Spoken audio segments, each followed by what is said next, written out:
waa garan kartaa ummad soo hana qaaday dadkeedii iyo dhallinyaradeedii waxay xamili waayeen xanuunkii isticmaalka markay xamili waayeen kabacdi waxay go'aansadeen inay raadsadaan in waddankooda uu helo madax bannaani sidaas aawadeed waxaa la galay hor imaad badan ay ka hor imaanayeen isticmaalka ummadduna sideedaba hoggaan ayay lahayd moogii way kacadsaneed oo waxay rabtay mataqaanaa inay hesho istiqlaal ama xorriyad inay hesho dhallinyarada markay asabaabuleen wax badan ayay ka qabteen wax badanna way ka tareen sababta waxay yeesheen hoggaan lagu soo hagaago iyo dirisoone oo la yidhaha dirisoonihii leegada dirisoonahaas oo ilaa iyo hadda jiro oo aan baabi'in wuxuuna ahaa meeshii xaruntu ahayd SYL markii 1960 la gaarayna waxay noqotay meeshaasi iskuula laga furaybo macallimiin masaariya ay joogaan iskuulkaas wuxuu ahaa iskuulkii koowaad ee 1960 anigu aan ka bilaabay galaaska koowaad elementary-ga waa dhalinyaro tashatay ahaayeen oo is abaabushay waxay isku abaabuleen sideen heeriyadan gumaysiga iskaga dulqaadnaa oo annaga u tashanaa ayay isu abaabuleen waana ku guuleysteen fallaahi alxamdu wax kasto oo rag ku tashada allana uu ku tala saarto way suuro galaan ilaah baa u suuro geliyey waqooyiga koonfurta saa ula socotaanba waqooyigu had iyo jeer halganka dadkii ugu horreeyey ee abaabulay ee dagaalamayo ahaa waa la socotaan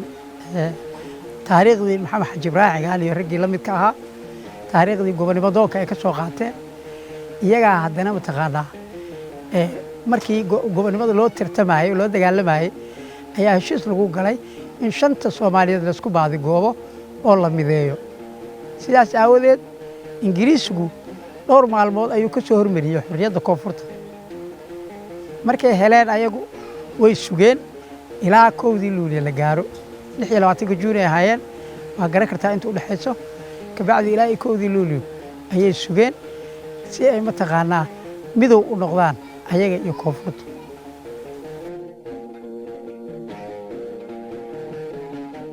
aad iyo aad waqti qiiro la oo maxaan ku dhashay Soomaalida ay aad iyo aad maxaan ku dhashay dadkeeda iyo dadkeedaba ay maxaan ku dhashay ay hilow u qabeen ay ahayd xornimo inay helaan oo gumaysiga iska dulqaadaan oo Soomaali talina tashanaysa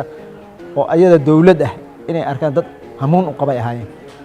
dabtii markaan kaaga warramo calansaarka ani markaas xamar aan joogay habeenkii meesha waa la eegay anoo yar fiisha gubeernay ahayd meesha calanka la saarayay inkastoo aan yar ahaa haddana saacaddu 6 saac habeenimo ahayd waan ka hurdooday laakiin habeen aan ummadda Soomaaliyeed oo dhan ayna hurdinayd oo lagu faraxsanaa calanka buluuga mar in la taago kan mustacmiraduna ay dhacdo marka habeenkaas habeen aad u farax badan oo ahaa habeen dadku ciyaar ku waa bariisteynayeen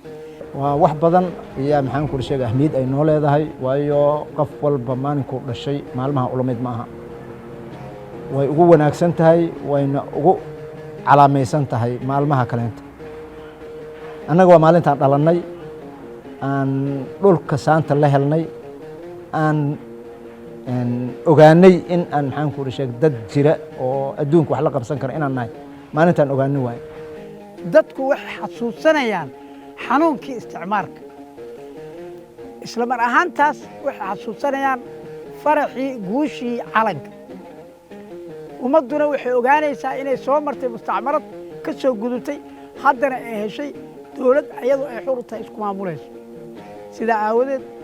ummadaha caalamka ka jiro oo dhan taariikhdoodaas way xusaan way qoran tahay way diiwaan gashan tahay